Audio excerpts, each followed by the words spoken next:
여러분 안녕하세요. 사장 개별 수업을 시작하도록 하겠습니다. 이게 사장이 이렇게 개별 수업을 3개씩이나 올릴 생각이 없었는데 지난 수업 들어봐서 알겠지만 중간에 수업이 뚝 끊어져 버렸어요. 근데 제가 뭘 잘못 눌렀는지 동영상 수업이 뚝 끊어져 버렸는데 편집을 할 줄도 모르고 이어 붙일 줄도 몰라서 그래서 약간 망연자실해서 어제는 지나고 그 다음에 이제 그 뚝 끊어진 동영상 일단 올렸고, 그래서 하나 더 이어서 확률에 대해서 잠깐 설명을 하고 그냥 확률을 끝내도록 하겠습니다.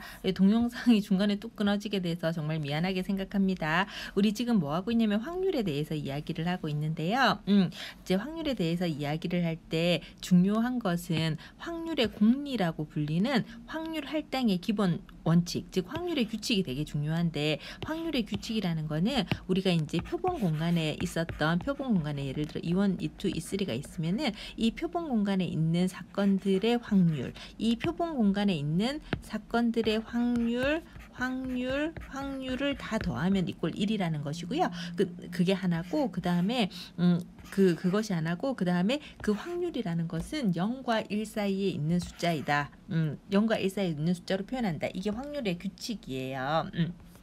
그래서 확률은 확률의 규칙이 굉장히 중요하고, 우리가 교집합의 확률을 생각을 했을 때 교집합 자체의 확률은 결합 확률이라고 부르고, 그 다음에 그 어떤 한 요인의 확률은 우리가 마지널 프로바빌리티, 주변 확률이라고 부른다고 했어요. 확률에서 중요한 것은 이제 조건부 확률이 좀 중요한데요. 조건부 확률이라는 것은 B라는 사건이 벌어졌다는 가정하에서 A 사건의 확률은 B가 이렇게 깔아주는 거고요. 그 다음에 A라는 사건이 벌어졌다는 가정하에서 B라는 사건이 벌어질 확률은 또 이렇게 A가 깔아주는, 이런 것이 조건부 확률의 규칙입니다. 그래서 조건부 확률의 정의는 좀 중요하고요. 자, 그 다음에 우리가 확률 할당의 기본 원칙 중에서 요거, 그러니까 다 더하면 확률이 1이다. 이것은 마치 무엇과 같은 거냐면 교집합이 서로 없다, 이런 개념하고 같은 거잖아요. 그래서 이런 개념을 우리가 뭐라고 부르냐면은 이제 표본 공간 자체가 그냥 이렇게 E1, E2, E3 뭐 이런 애들로 교집합이 없이 표본 공간 자체가 나누어진다. 이것을 무엇이라고 부르냐면은 상호 배반이라고 부르고, 표본 공간은 분할되었다, 이렇게 우리가 이제 표현하기도 해요.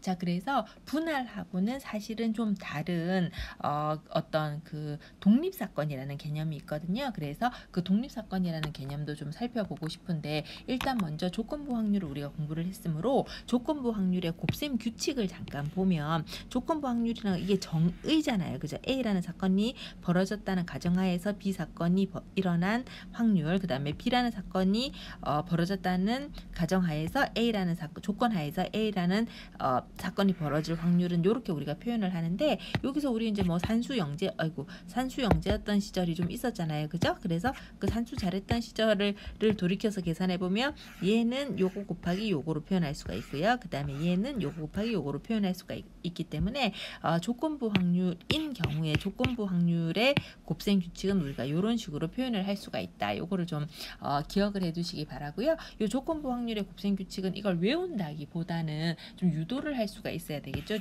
조건부 확률의 정의는 알고 있어야 되니까. 근데 여기 이제 조금 있다가 벌어질 독립 사건에서 조금 사용을 하기 때문에 요거 조금 이제 두기를 바라고요. 아까 이야기했던 그 상호 배반하고 E1, E2, E3는 서로 교집합이 없다. 즉 이제 서로 분할되어 있다. 이런 상호 배반의 개념하고 독립 사건의 개념은 마치 이게 E1, E2, E3가 독립인 것 같지만 사실은 서로 다른 개념이다. 그러니까 이것이 이제 개념 자체가 다른 거죠. 그래서 이렇게 시각화할 수는 없다. 그래서 독립 사건은 어떤 그 식으로만 표현이 된다, 이건데요. 독립 사건은 무슨 뜻이냐면은 B라는 사건이 벌어진 전제하에서 A 사건의 확률을 계산해 봤더니 just A 사건이에요. 그러면 A와 B는 독립이다. 또 A라는 사건이 벌어졌다는 가정하에서 B라는 사건이 벌어질 확률을 계산을 했을 때 B 사건의 확률하고 같아요. 그러면 just A하고 B하고는 아무 상관이 없는 확률일 거잖아요. 그래서 이런 경우를 우리가 뭐라고 부르냐면은 독립사건이라고 불러요. 이런 식을 만족할 때 두 사건을 독립사건이라고 부르는 거죠. 독립사건은 상호배반과 매우 다른 개념이라는 것을 좀 잘 알아두시기를 바라고요.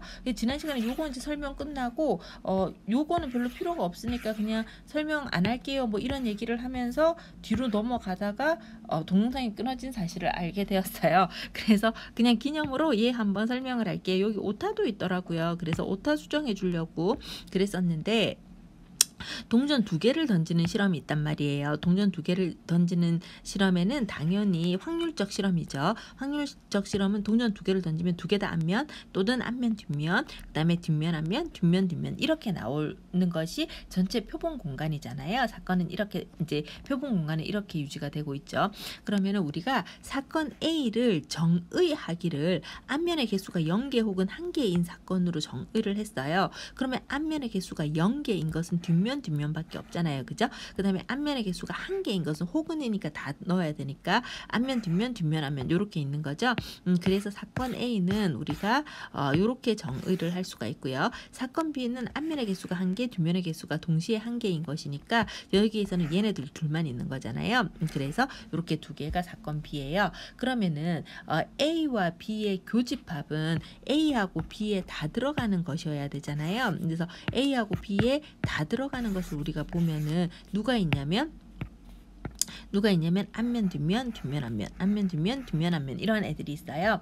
그래서 PA 교집합 B는 전체 표본 공간이 4개잖아요. 확률이니까 전체 나눠줘야 되니까 4개 중에 2개잖아요. 그래서 2분의 1이죠. 그런데 A의 확률은 어떻게 돼요? 전체가 몇 개냐면은 4개잖아요. 전체가 4개 중에 얘는 몇 개예요? 3개잖아요. 그죠? 그 다음에 B의 확률은 어떻게 되죠? 전체가 4개인데 여기 몇 개예요? 2개잖아요. 그죠? 그래서 A 교집합 B는 2분의 1인데 요거 2개 곱하면 4분의 3 곱하기 4분의 2라서 얘는 2분의 1이 되지 않잖아요. 그죠? 따라서 얘네들은 어떠냐면 독립이 아닌 거죠. 독립이 아닌 것으로 우리가 판단을 합니다. 자, 이제 요 앞에 배웠던 이 조건부 확률의 곱셈 규칙을 다시 한번 더 볼까요? 조건부 확률의 곱셈 규칙은 이제 유도를 어떻게 했냐면 A 교집합 B는 PA 곱하기 P의 A라는 사건이 벌어졌다고 가정하고 이제 조건을 두고 B라는 사건이 벌어질 확률은 B라는 사건의 확률 곱하기 B라는 사건이 벌어졌다는 조건 하에서 A라는 사건이 벌어질 확률 이렇게 계산을 하는 거잖아요. 그죠? 요거를 마음에 좀 두고 우리 곱셈 규칙이라는 걸 한번 다시 봅시다. 지금 이제 저 위에서 했던 곱셈 규칙이 요거랑 지금 다 똑같잖아요. 그죠? 요 곱셈 규칙은 A와 B라는 그 사건이 독립인지 독립이 아닌지와는 관계없이 항상 성립하는 사건이에요. 근데 이제 지금 독립 사건의 정의를 보면은요. 독립 사건의 정의는 이제 잊어버릴 수 있으니까 다시 볼까요? 독립사건의 정의는 얘예요. 그래서 B라는 사건이 벌어졌다는 가정하에서 A 사건의 확률은 그냥 저스트 A 사건하고 같아요. 그러면 독립일 때는 얘 대신에 누가 들어가냐면 PA가 들어가는 거죠. 저스트 독립일 때는. 그죠? 그 다음에 독립사건일 때는 A라는 사건이 벌어졌다고 치고 가정하에서 B 사건이 벌어질 확률은 저스트 독립이면 저스트 B 사건하고 같아요. 따라서 여기에서는 독립인 경우에는 얘 대신에 B가 들어가야 되잖아요. 여기에서 우리가 알 수가 있는 것은 저스트 곱셈 규칙하고 독립사건의 곱셈 규칙은 다른데 독립사건의 곱셈 규칙은 PA 교집합 B는 PA 곱하기 PB로 표현할 수가 있다 이거잖아요. 요거를 가지고 우리가 뭘 계산을 했어요? 요거 계산했잖아요. 그죠? 그래서 독립이 아님을 우리가 알게 되었죠. 그래서 요거는 좀 슬라이드가 좀 바뀌었으면 좋았을 건데 이렇게 이제 슬라이드가 생겼습니다. 그래서 이제 설명을 드렸고요. 자, 이제 베이즈 정리에 대한 공통 베이즈 정리 굉장히 중요한 정리거든요. 베이즈 정리 굉장히 중요한 정리인데 베이즈 정리에 대한 공통 수업을 모두 다 들으셨기 때문에 저는 그냥 예를 좀 들어볼게요.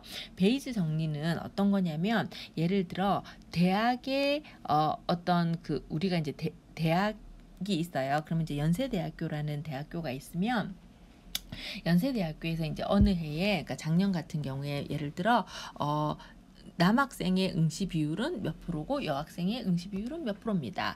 그 다음에 응시한 학생 중에 여학생의 합격률은 얼마고 남학생의 합격률은 얼마입니다. 이런 게 지금 발표가 된 상태예요. 그런데 나는 어떤 사람이냐, 이게 성차별적 발언을 하려고 하는 게 아니야. 그냥 이게 이해가 쉬운 예여서 그냥 얘기를 하는 거예요.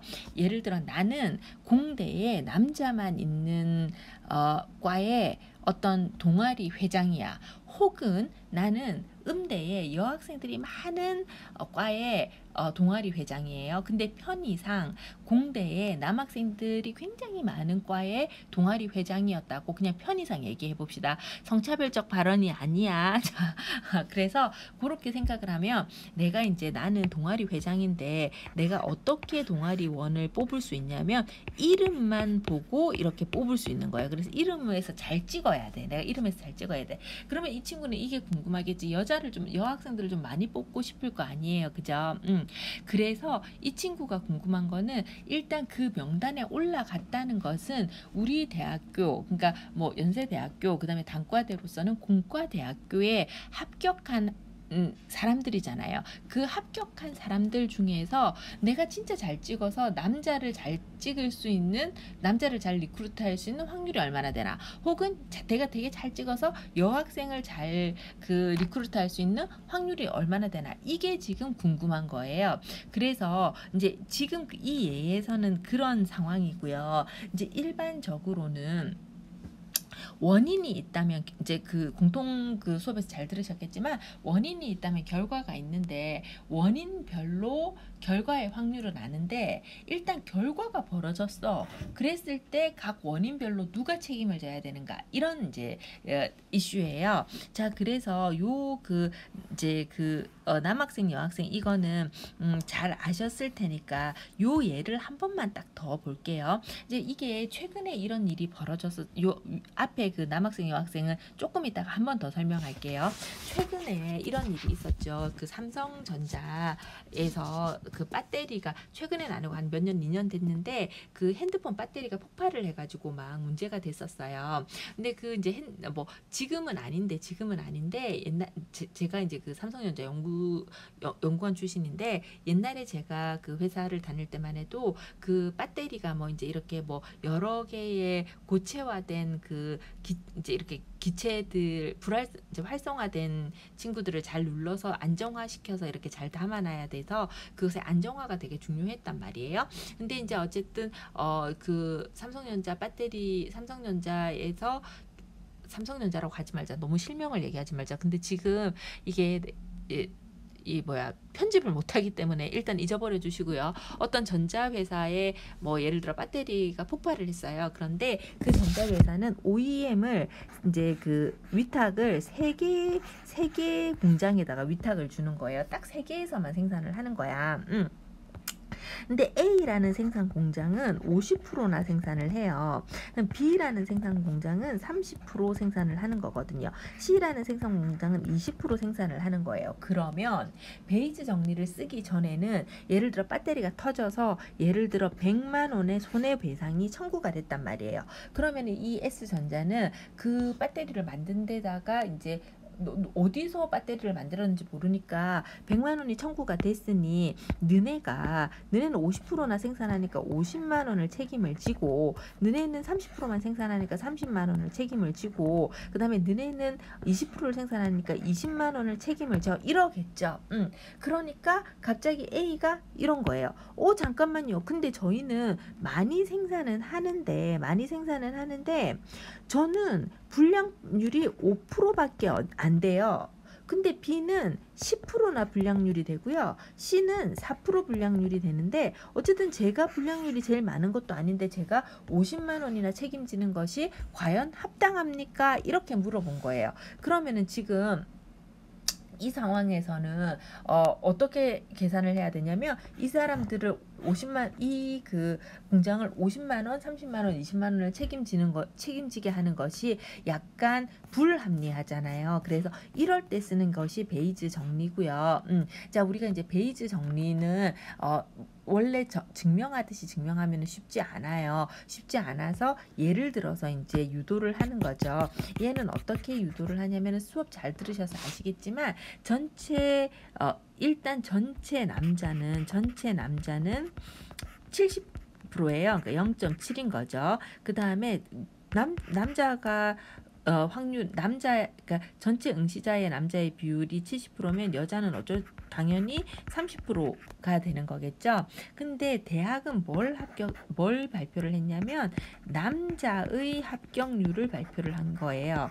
그러면은 이것도 지금 베이즈 정리는 원인이 있으면 결과가 있는데 원인과 결과는 시간 순서대로라면 원인은 앞에 있고 결과는 뒤에 있는 거잖아요. 따라서 우리는 원인에 대한 결과의 확률을 이렇게 아는데 베이즈 정리라는 거는 시간 순서를 뒤집는 거예요. 그래서 결과별로 원인 확률을 찾는 거예요. 그러면은 결과와 원인은 아니라 하더라도 시간 순서로 보면 뒤에 있는 것에 대한 앞에 있는 것의 확률을 찾는 거라고 할 수 있거든요. 근데 연세대학교가 발표한 이 확률을 보면 남자로 태어나고 합격을 하는 거잖아. 그러니까 시간 순서가 지금 올바른, 그러니까 정순서잖아요. 그래서 이 확률은 20%라고 발표를 했어요. 그 다음에 연세대학교는 어떻게 발표를 했냐면 여자인데 합격할 확률은, 이건 또 시간 순서대로는 정순서잖아요. 확률은 뭐 예를 들어 40%라고 이렇게 발표를 한 거예요.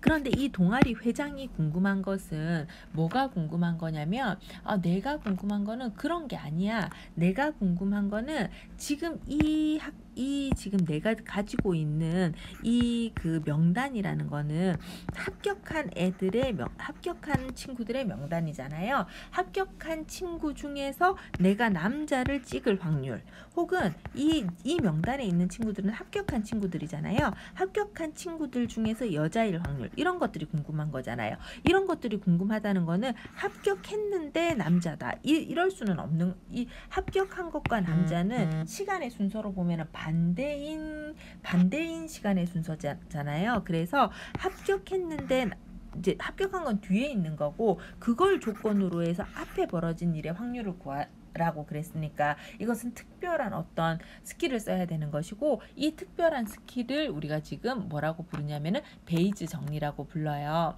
자, 그래서 그 베이즈 정리를 계산하는 방법에 대해서는 다 그 수업을 들으셨을 테니까 잘 알겠지만, 우리가 이제 일반적으로 계산을 할 때는 어떻게 계산을 하냐면, 예를 들어 전체 응시자가 100명이란 말이에요. 그러면은 100명이면 전체 응시자가 100명이야. 응시자가 100명이면 남자인데 합격한 사람은 어떻게 계산하겠어요? 100명 중에서 남자가 70% 일단 응시를 했는데 그 70% 응시한 중에서 20%만 합격했대잖아. 그러니까 곱하기 0.2 해서 14명을 계산을 하는 거죠. 여자인데 합격한 수는 100명인데 100명 중에서 응시를 30%만 했대잖아. 이 30%에서 합격은 몇 프로나 있냐면 0.4%, 40%만 합격했으니까 계산하면 12명이 되는 거잖아요. 자, 그래서 합격자 중에 남자일 확률은, 일단 합격자가 몇 명이냐면 남자가 14명, 여자가 12명인데 합격자 중에 남자일 확률은 14. 그래서 13분의 7 이렇게 계산을 하는 거잖아요. 요거를 보면 남자의 경우는 합격률 자체는 여자보다 작잖아. 지금 합격률 자체는 여자보다 작지만 전체 응시자 중에서 남자의 비율이 많잖아요. 그래서 전체 합격자 중에 남자일 확률이 굉장히 높게 나타난다. 이것을 우리가 알 수가 있는데, 이런 게 이제 베이즈 정리를 계산하는 토대가 되는 거죠. 자, 똑같이 해서 지금 계산한 것과 똑같이 계산을 해서 남자는 그냥 just 남학생이라고 쓰지 말고 A1, 여학생은 just A2, 그 다음에 합격을 B, 이렇게 하면은 우리가 이제 원하는 확률은, 이거 좀 깨졌는데, 우리가 원하는 확률은 합격했는데 남자일 확률이니까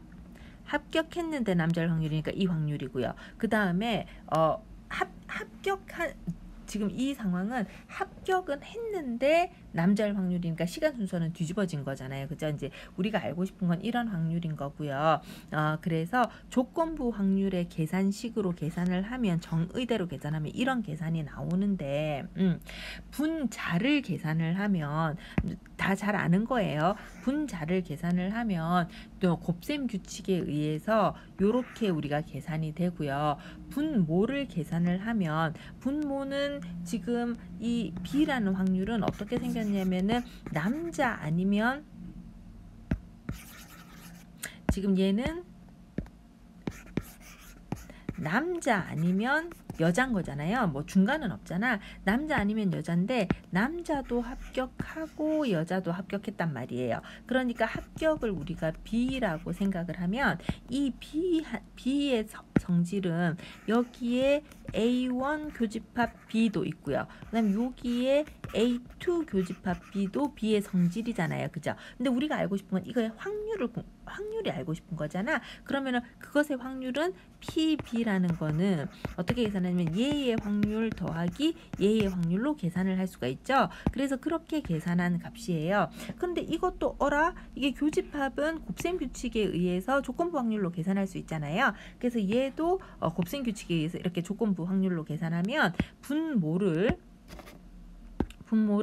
얘로 갈아 끼우고 분자를 얘로 갈아 끼우면 우리는 뭘 얻을 수 있냐면 베이즈 정리를 얻을 수가 있잖아요. 베이즈 정리는 근데 그냥 외우고 있으면 되는데 B라는 사건이 벌어지는 다 치고 A라는 사건의 확률을 계산을 할 때 예를 들어 남자로 태어났다 여자로 태어났다 그건 어때요? 합격하기 전에 벌어지는 일이잖아. 그래서 PA, PB 이런 애들을 뭐라고 부르냐면은 전에 일어나는 확률에서 사전 확률이라고 부르고요. 그다음에 B라는 합격을 했는데 남자야. 합격을 했는데 그 합격한 사람 중에 여자야. 이런 거를 보고 싶은 거는 사후 확률을 생각을 하는 사후 확률이죠. 합격하고 난 다음에 확률이니까 사후 확률이라고 생각을 하고요. 요거는 이제 외우는 방법은 다 잘 아시겠지만 A1에 대해서 이제 모든 애들의 곱셈 규칙 같은 전확률을 우리가 쭉 계산을 하고 A1이면 뒤집어진 A1을 이렇게 써주고요. 그 다음에 각 등호의 우변과 좌변이 서로 조건으로 걸리는 것이 좌변과 우변이 서로 달라져 있잖아요. 그러니까 요거가 요 좌변과 우변이 달라져 있고 얘도 요 좌변과 요 우변이 달라져 있고 이 분모에 내려갈 것은 좌변과 우변이 바뀐 상태로 전체가 다 올라가는 거죠. 다 잘 설명을 들으셨겠지만 베이즈 정리라는 것은 마냥 확장될 수 있어요. 마냥 확장되는데 그 마냥 확장되는 것의 마냥 확장되는 것의 전제 조건은 뭐냐면 표본 공간이 어떻게 되어 있어야 되냐면 이렇게 분할되어 있어야 되는 거죠. 표본 공간이 이렇게 분할되어서 교집합이 없어. 분할되어서 A1, A2, AN 이렇게 있어. 그러니까 남자, 여자 뭐 이런 식으로 있는 거죠. 뭐 A라는 사람, B라는 사람, C라는 사람 이렇게 있는 건데 우리가 보고 싶은 것은 요 B라는 사건이 보고 싶은데 B는 여기에 교집합 더하기 여기에 교집합 더하기 뭐 요런 교집합 더하기 요런 교집합 이렇게 계산을 하는 거니까 마냥 확장을 할 수가 있고요. 분모로 내려가는 거를 뭐라고 부르냐면은 전확률이라고 부른다고 이제 이야기를 했습니다. 그래서 이제 요 베이지 정리 요 계산하는 거는 계산을 여러분들 그냥 각자 확인해서 보시면 되겠고요. 베이지 정리는 어쨌든 그런 거예요. 그 다음에 몬티홀 퀴즈는 우리가 그 수업할 때 왜 맨날 몬티홀 퀴즈에 대해서 수업을 하느냐면은 이 몬티홀 퀴즈가 이 프로블럼이 퀴즈가 쇼에 대한 게 이게 그 우리 교과서에 쉬어가는 코너 뭐 이런 읽을 거리 이런 것처럼 이렇게 나와 있거든요. 그런데 그 이 읽을 거리가 이제 뭐 한 문장이 빠져가지고 학생들이 잘 이해를 못하는 문제가 생겼어요. 뭐가 빠졌냐면은 몬티홀이 상품이 그러니까 좋은 상품 차 같은 상품이 어디에 들어가 있는지 안다. 이 전제 조건이 빠졌어요. 이 전제 조건이 빠졌어요. 이 전제 조건이 빠져가지고 이게 그 학생들이 굉장히 헷갈리게 된 거죠. 자, 그래서 뭐 그것만 알면은 다 되는 거예요. 그래서 이제 우리 이거를 보면은 내용은 다 설명을 들으셨으니까 다 알겠죠. 이게 백인 퀴즈쇼 같은 거죠. 그래서 백인 퀴즈쇼를 막 이렇게 진행을 하는 거야. 진행을 해서 최후의 1인이 남는 거죠. 최후의 1인이 남으면 수업 잘 들으셔서 아시겠지만 A, B, C 세 개의 문을 이렇게 딱 주고 선택을 하라고 하는 거예요. 이게 A, B, C 세 개의 문을 딱 주고 이렇게 선택을 하라고 할 때 이 선택을 어떻게 하냐면은 이제 막 예를 들어 A를 선택을 했어요. 그래서 출연자는 A를 선택을 했어요. 그러면은 이 사람은 A를 선택할 확률도 3분의 1, 그죠? probability A를 선택할 확률도 3분의 1, probability B를 선택할 확률도 3분의 1, probability C를 선택할 확률도 3분의 1이었단 말이에요. 근데 이렇게 3분의 1인데 그 몬티올이 여기 서가지고 A를 선택하셨습니까? 이러면서 그러면 제가 뭐 예를 들어 B라는 문을 열어보겠습니다. 이러면서 B라는 문을 여는 거예요. 근데 B에는 아무것도 없어. B라는 거에는 아무것도 없는데 그러면은 이제 A는 자기가 선택을 하고 B는 아무것도 없고 C는 남았어요. 그러면 이제 이 사람이 물어보는 거죠.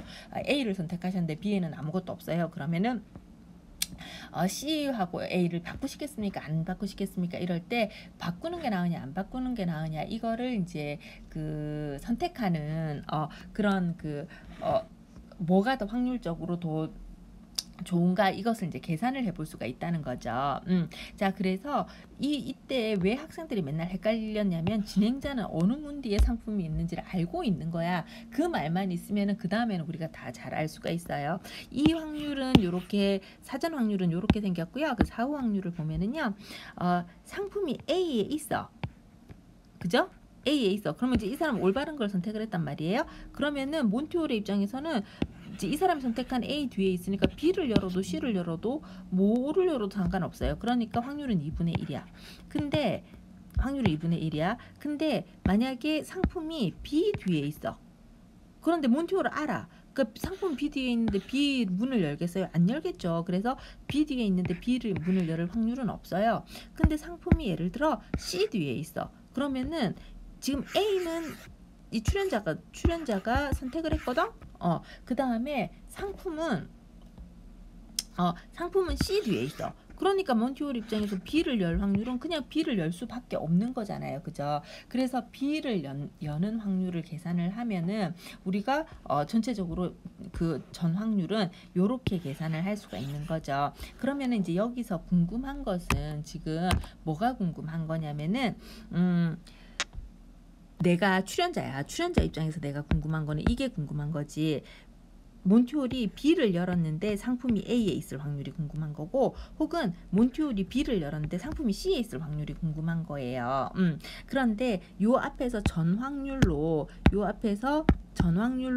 요거는 다 이렇게 계산해 놨거든. 그런데 지금 봐봐요. 상품이 있는 거는 원래 옛날에 있었어. 근데 그 이후에 몬티올이 문을 열은 거잖아요. 그러니까 상품이 있고 몬티올이 문을 여는 건데 우리가 계산하고 싶은 거는 문을 열었는데 상품이 A에 있는지, A에 있을 확률, 문을 열었는데 상품이 B에 있을 확률이니 인지 이거를 계산하는 거니까 시간의 순서가 뒤바뀐 거잖아요. 그러니까 뭘 써야 되겠어요? 베이지 정리를 써야 되는 거잖아. 그래서 베이지 정리의 그 식대로 이렇게 하면 전 확률을 지금 다 계산을 해놨으니까 전 확률은 2분의 1이고 위는 그 곱셈 공식에 의해서 계산을 하면 이렇게 계산이 돼서 B를 열었는데 A에 내가 상품이 있을 확률은 3분의 1이에요. 근데 B를 열었는데 C의 상품이 있을 확률은 3분의 2예요. 그러니까 생각보다 바꿔야 상품을 탈 확률이 높아지는 이런 이제 문제가 있는 거죠. 이제 그래서 이제 이게 쉬어가는 코너인데 학생들이 뜻밖의 쉬어가는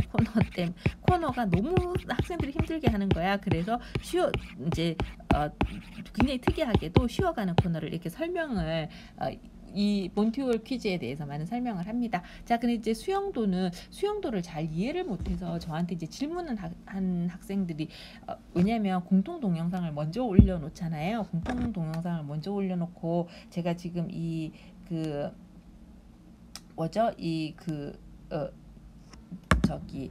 문자가 와가지고 공통 동영상을 제가 먼저 올려놓고 좀 이따가 이제 그게 이해가 됐을 때쯤 개별 동영상을 올리잖아요. 그렇게 개별 동영상을 올리니까 공통 동영상에서 이해가 안 되는 거에 대해서 질문이 막 들어와서 그걸 기반으로 해서 제가 막 설명을 하는 거거든요. 근데 수용도가 이렇게 공통 동영상에서 이해가 잘 안 되는 학생들이 좀 몇 명 메일이 왔어요. 그래서 제가 한번 좀 설명을 해볼게요. 이제 이게 지금 어떻게 되는 상황이냐면 이제 그 병원에서 이렇게 마약이 자꾸 없어지는데 뭐 잘 알다시피 마약 하셨어요? 이렇게 물어보면은 마약 안 했다 하겠죠. 그래서 어떻게 하냐면 방을 하나 이렇게 만드는 거예요. 이제 이 방에다가 레지던트가 이제 이렇게 방에 들어가 방에 들어가면은 어떤 수용도를 설마 그릴 줄을 몰라서 우리가 이 수용도를 설명하는 건 아닐 거잖아요. 수용도는 초등학교 때부터 배웠는데 그래서 수용도를 이용을 해서 이렇게 이제 뭐죠? 저기 확률을 계산할 수 있다는 예를 보이기 위해서 이렇게 하는 거예요. 어려운 어떤 그 어려운 것에 대해서 이렇게 확률을 계산할 수 있게 하기 위해서. 근데 이거를 설명하기 전에 왜 이게 필요한지에 대해서 잠깐 설명을 할게요. 그 미국, 그러니까 전 세계 임상시험 역사상 굉장히 대표적으로 실패한 임상이 있거든요. 그 임상이 뭐냐면은 1940년대, 50년대에 그 흡연과 그 뭐죠? 기형아 출산에 대해서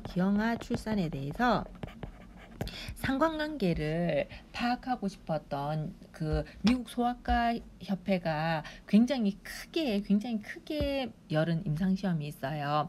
이때는 1940년대, 50년대 이럴 때, 60년대 이럴 때는 흡연하는 게 굉장히 그 약간 뭐 이렇게 좀 패셔너블해 보이고 뭐 이렇게 좀 흡연이 그렇게 나쁜지를 사람들이 모르던 시절이에요. 그래서 사람들이 잘 모르던 시절에 소아과 의사들이 가만히 보니까 흡연하는 엄마들한테 기형아가 잘 생기는 것 같거든요.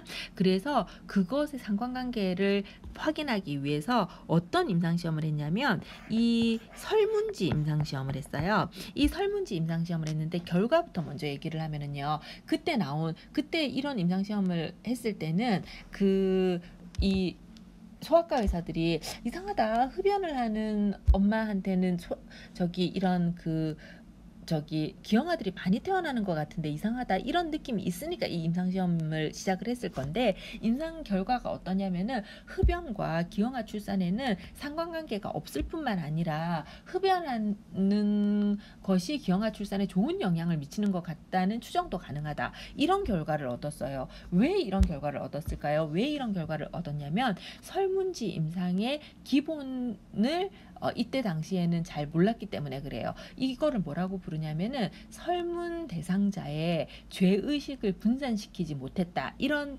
표현을 쓰거든요.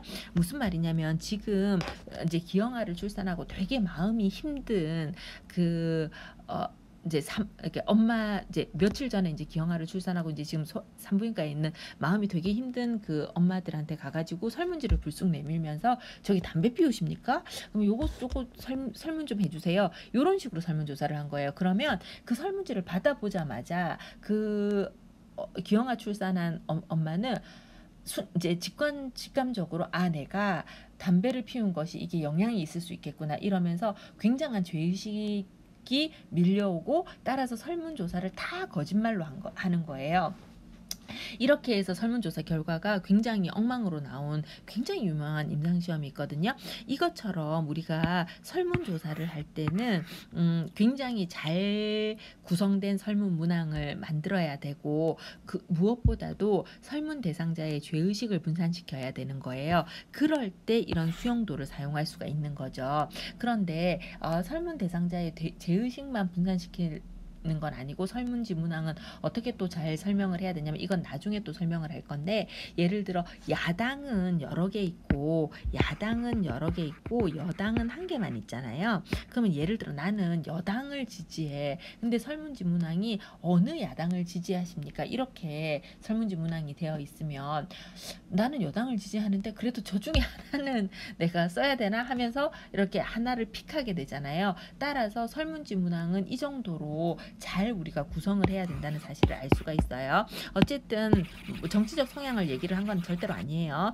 또 아까 얘기도 제가 뭐 이렇게 성차별적 발언을 한 것도 아니에요. 아까 그 얘도 어쨌든 근데 이제 쉽게 이해를 시키기 위해서 이렇게 얘기를 한 거죠. 농담이야, 농담. 자, 어쨌든 이 흡연과 기형아 출산에서 봐서 알 수 있듯이 이렇게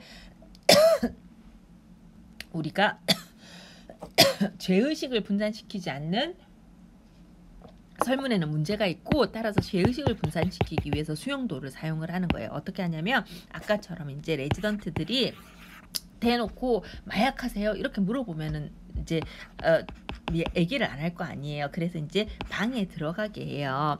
방에 들어가서 아무도 안 보게 하는 거야. 그리고는 동전을 던져.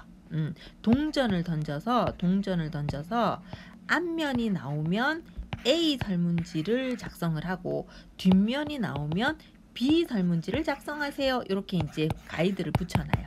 동전이 여기 이제 테이블 위에 있겠죠. 동전을 던져요. 그러면 A 설문지가 뭔지도 알고 B 설문지가 뭔지도 아는 상태예요. 보면 설문지는 엄청 간단해. 마약을 하셨습니까? 예, 아니요. 체크만 하게 하고요. 이 설문지에는 당신의 생일은 홀수입니까? 짝수입니까? 홀수, 짝수 이렇게 체크만 하게 하는 거예요. 그러면은 아무도 본 사람도 없어. 그 다음에 동전을 던지는 건의 결과는 나만 알아. 그 다음에 그 설문조사를 보니까 하나는 마약을 했냐는 건데 하나는 저기 생일이 홀수냐 짝수냐 이런 거를 물어보는 거니까 내가 이 어느 것에 근데 설문조사 이게 조금 잠깐 설명이 좀 잘못됐어요. 설문조사에 A에 대해서는 A의 설명이 잘못됐어요. A에 대해서는 붙여놓기만 하는 거예요. 붙여놓기. 마약을 하십니까? 그리고 설문지는 예, 아니오만 있는 거야. B에 대해서는 당신의 생일은 당신의 생일은 홀수입니까? 짝수입니까? 이렇게 해서 홀수면 예, 짝수면 아니오를 하세요. 해서 설문지는 예, 아니오 이렇게만 돼 있는 거예요. 그러면 이 레지던트 입장에서는 가만히 잘 생각을 해봅시다. 이 레지던트 입장에서는 내가 이 방에 들어가서 나밖에 없어. 그다음에 동전이 앞면인지 뒷면인지도 나밖에 몰라. 근데 설문지도 봤더니 나는 마약을 하십니까? 예. 그다음에 뭐 마약을 안 하십니까? 아니요. 이런 거를 체크할 필요도 없어. 저스트 그냥 요거 읽고 예, 아니요만 체크하면 돼. 근데 내가 마약에 대해서 예, 아니요를 체크를 했는지 생일이 홀수인지 짝수인지에 대해서 예, 아니요를 체크를 했는지도 몰라. 그러니까 이분은 본인의 죄책감은 다 떨어버리고 편안한 마음으로 사실에 대해서 설문조사를 작성해서 여기 설문조사함에 넣을 수가 있겠죠. 요렇게 했더니 우리는 마약을 하십니까? 마약을 합니다. 마약을 안 합니다. 생일이 홀수입니까? 생일이 짝수입니까? 이렇게 있는 게 아니야. 우리가 수거한 설문지는 저스트 예, 아니오만 있는 거거든요. 그런데 그 설문지에 보면 예한 비율이 28%인 거예요. 그냥 설문지는 여기에서 왔을 수도 있고 여기서 왔을 수도 있는데 우리가 이게 맨 마지막에 설문통을 연 사람은 마약을 하십니까에서 예인지 아니면은 생일이 홀수입니까에서 예인지에 대해서 뭘 넣는지 몰라. 그런데 어쨌든 저스트 28%예요. 그러면 이걸 한번 봅시다. 이 레지던트의 행동을 한번 복기해 봅시다. 이 레지던트는 일단 들어가서 동전을 던져요. 동전을 던지면 앞면과 뒷면이 나올 확률은 각각의 2분의 1로 이렇게 있는 거잖아요. 그런데 여기에서 물어본 거는 생일이 홀수냐 생일이 짝수냐 이렇게 물어본 거잖아. 홀수 생일이냐 짝수 생일이냐 이거는 그냥 이렇게 2분의 1씩 이렇게 있는 거잖아요. 그러니까 우리가 예라는 거를 얘도 종류가 있는데 어떤 종류가 있냐면 동전을 2분의 1 던지고 홀수 생일이어서 예인 확률이 있어요. 그러면 동전은 2분의 1이고 홀수 생일이어서 2분의 1이면 전체적으로 4분의 1이잖아요. 근데 이제 예 중에서는 어떤 예가 또 있냐면은 이 레지던트가 앞면을 나와서 마약을 했다 안 했다의 예도 있어요. 그러면 우리가 알고 싶은 것은 마약을 한 비율 P를 알고 싶은 거잖아. 이걸 미지수로 둬. 그러면 P가 미지수면은 P가 우리가 모르는 거면 하지 않는다는 1-P겠지. 자, 이렇게 해서 우리는 어떻게 알 수 있냐면 뭐를 알 수 있냐면 얘가 예한 비율이 28%인데 예한 비율이 28%인데 얘를 찾아가면 동전 앞 모르는 거 P 예. 다시 볼까요? 동전 앞 모르는 거 P 예. 그 다음에 동전 뒤 생일 홀수 예 이렇게 있는 거잖아요. 우리가 수거한 그거에서는 28%만 예야. 그러니까 0.28. 근데 이 0.28이 어떻게 얘들은 어떻게 나오냐면 2분의 1 곱하기 2분의 1로 나오거나 더하기 아니면 2분의 1 곱하기 p로 나온 값이잖아요. 이렇게 계산하면 p 계산할 수 있잖아. 그지? 그래서 얘는 0.06이다. 이렇게 계산할 수 있고요. 이런 그 수용도를 이용을 해서 우리가 이런 것들을 계산해 낼 때 주의할 점은요. 이게 표본수가 많아야 이걸 이렇게 계산을 할 수가 있어요. 표본수가 적으면 부정확한 값이 나올 수가 있거나 음수의 확률이 계산될 가능성도 있으니까 표본수가 많을 때 그 방법을 사용하시는 게 좋겠습니다. 그러면 이렇게 해서 사장 확률에 대해서는 우리가 전부 끝이 난 것으로 하고 다음 주 동영상에서는 5장으로 설명을 드리도록 하겠습니다. 여러분 안녕.